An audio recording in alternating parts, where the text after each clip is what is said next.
초기 안드로이드에서는 앱을 연다는 말이 거의 액티비티 하나를 연다는 뜻이었습니다. 화면도 여기, 로직도 여기, 앱의 시작점도 여기였죠. 처음엔 이게 합리적으로 보였습니다. 화면 하나마다 클래스 하나, 진입점도 분명하고 학습 비용도 낮았으니까요. 당시 스마트폰 앱은 지금보다 훨씬 단순했고 운영체제도 막 자리를 잡던 시기였습니다. 전체 화면은 하나를 띄우고 사용자 입력을 받고 끝나면 다음 화면으로 넘어가는 흐름이면 충분했죠. 플랫폼이 본 앱은 화면 중심의 흐름이었고 개발자가 처음 받은 핵심 도구도 액티비티와 인텐트 그리고 XML 정도였습니다. 구조를 나눌 이유보다 빨리 화면을 띄우는 일이 더 중요했죠. 문제는 액티비티가 단순한 화면 컨테이너가 아니었다는 점입니다. 생명주기 관리, 뷰 초기화, 클릭 처리, 화면 전환, 데이터 로딩, 상태 복원까지 전부 액티비티를 중심으로 돌기 시작합니다. 즉, 보이는 화면만 당당하는 게 아니라 사용자 이벤트와 비즈니스 흐름, 시스템 콜백까지 같은 클래스 안으로 밀려 들어왔습니다. 오늘날 기준으로 보면 여러 층의 책임이 한 덩어리였던 셈입니다. 처음엔 Find View by ID와 클릭 리스너 몇 개로 시작합니다. 그런데 네트워크 응답 처리와 폼 검증, 다른 화면에서 돌아온 결과 처리까지 붙으면서 클래스는 빠르게 비대해집니다. 초기 예제와 튜토리얼도 대부분 화면마다 액티비티를 하나씩 만드는 시기였습니다. 팀은 공식 문서를 따라가고 결국 같은 구조를 반복해서 복제하게 됩니다. 더 중요한 건 정말로 이 방식만으로도 앱이 돌아갔다는 겁니다. 작동하는 구조는 늘 표준이 됩니다. 더 나은 구조가 없어도 당장 배포할 수 있으면 그 패턴이 조직 전체에 굳어집니다. 그 시절엔 재사용 가능한 구조를 설계하는 것보다 새 액티비티를 하나 더 만드는 편이 훨씬 빨랐습니다. 앱이 커지기 전까지는 이 선택이 비용보다 속도를 더 크게 보상했기 때문입니다. 이렇게 해서 소위 갓 액티비티가 등장합니다. 한 클래스가 수백 줄을 넘어 1000줄, 2000줄로 커져도 이상하지 않았습니다. 책임이 분리되지 않았기 때문에 코드가 늘어나는 방향도 늘 같은 곳이었죠. 증상은 늘 비슷했습니다. 온크레이트는 점점 길어지고 클래스 전역에서는 상태 플래그가 쌓입니다.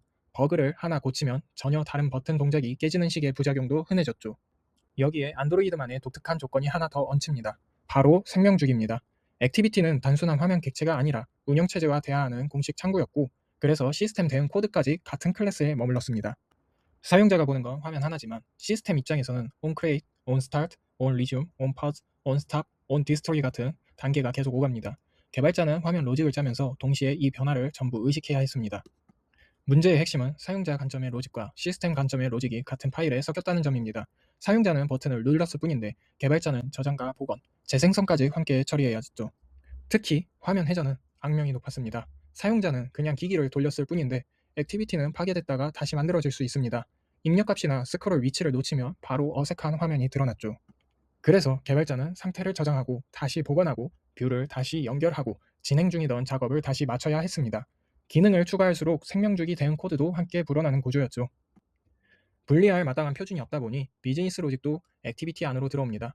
서버를 호출하고 로딩을 띄우고 에러를 처리하고 성공하면 다른 화면으로 이동시키는 흐름이 한 메서드 안에서 이어졌죠.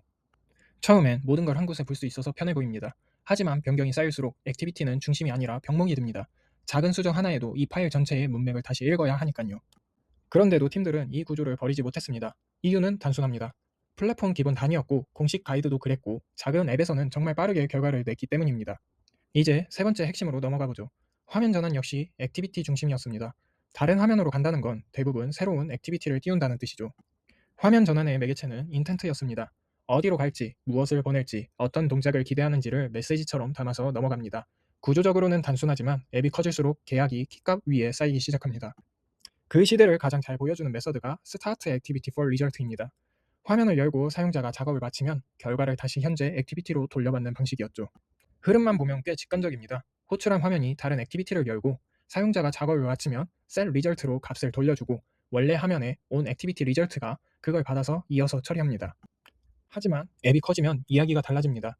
요청 코드가 늘고 어떤 결과가 어디서 돌아오는지 추적해야 하며 결과 처리 분기도 한 액티비티 안에서 계속 불어납니다. 보통 코드는 이렇게 흘렀습니다. 먼저 리퀘스트 코드를 확인하고 다음으로 리절트 코드를 검사한 뒤 인텐트에서 데이터를 꺼내 예외 케이스까지 나눕니다. 단순한 흐름도 금세 의식할 조건이 많아지죠.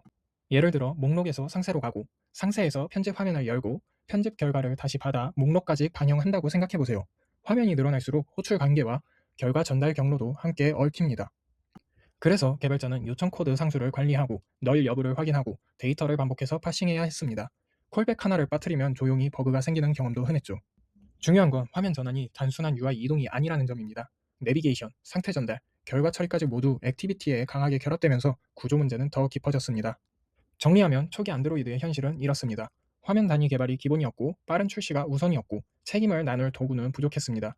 그래서 거대한 액티비티는 실수라기보다 당시 환경에 자연스러운 산물이었습니다. 하지만 화면이 복잡해지고 기기 종류가 늘어나면서 질문이 생깁니다. 이 모든 무게를 액티비티 하나가 계속 감당할 수 있었을까요? 바로 그 한계에서 다음 장이 시작됩니다. 액티비티 하나로는 점점 감당이 안 되기 시작했고 그 틈을 메우기 위해 프래그먼트가 등장합니다.